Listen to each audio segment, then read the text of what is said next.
Secondly, the board needs to define the objectives of its strategy seminar with some clarity. It would be, for example, to explore the strategic situation, to discuss the implications, to consider alternative strategies, and then to determine the next steps. Almost always to obtain more information, to do some more calculations, to consider alternative risks. But not, notice at the end there, not to take strategic decisions, because that needs a different mindset from the strategy formulating, the strategic thinking perspective.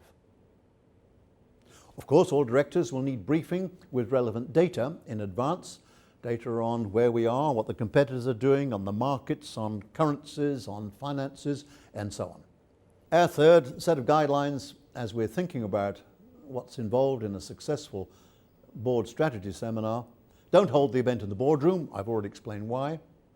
Decide who's going to run the event. The natural conclusion, because the chairman has to initiate it, or typically initiate it, the natural conclusion is the chairman should run it. Not necessarily the best way. Chairman is a leader figure. Leadership of the board, absolutely vital, as we'll see in a subsequent lecture. But it could be a senior executive, somebody to brief the directors. It could be a past chairman, retired chief executive officer, or a consultant.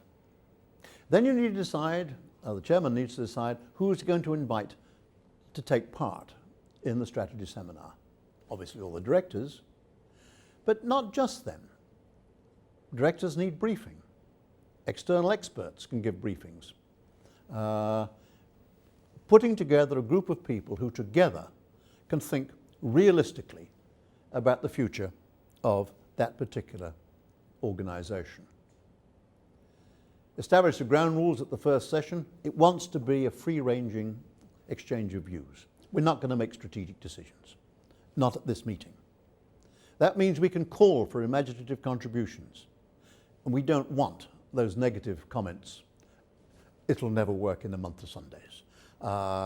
We've done that, and we've tried that, and it doesn't work.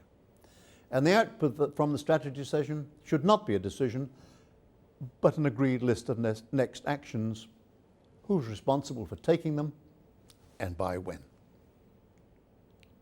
So I draw to a conclusion of this second lecture 2 or 3 significant points. Firstly, that all corporate entities, where the entity is separate from the members, need a constitution. That constitution is fundamental to the corporate governance of that entity. In the case of a limited liability company, its constitutional documents are its memorandum and its articles of association. You'd be surprised how many directors have not read the memorandum or articles of association of companies on whose board they serve. I throw that in as a thought for those of you who are directors. Second important point, I've drawn a fundamental distinction between governance and management. Management is the work of those people who are in the management hierarchy. They're in the triangle. Governance is the work of the board, the circle superimposed on the triangle. Some people, the executive directors, are in both the triangle and the circle of the board. The non-executive directors are in the circle, around the boardroom table, but not in the triangle. All directors are equally responsible for the governance of that particular enterprise. Just a thought in conclusion.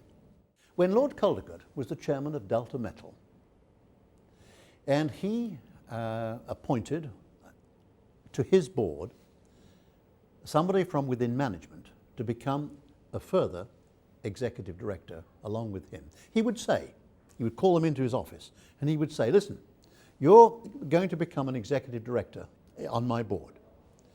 Remember, you wear 2 hats. You wear the hat of an executive and you wear the hat of a director. When you're in my boardroom, you take off your executive hat and you put on your director's hat. I do not want you in there as a representative of your function or your division, seeking extra resources, explaining what's happening in your division. You're there wearing your director's hat, jointly responsible with me, not for the management of the business, but for its governance. That to me helps to explain, to reinforce the distinction between governance and management, which I've tried to draw in this lecture. And the third important point that I've raised is the focus on the work of the board, strategy, policy, supervision and accountability, and that they break down into two components, performance on the one hand and conformance on the other. And it is the challenge of corporate governance and the meetings of the governing body to balance conformance with performance. And also in this lecture, we identified some of the definitions of corporate governance and saw in the scope of a listed public company the scale of its influence on the outside world in which it exists and the impact of all those stakeholders on the board. Thank you for listening.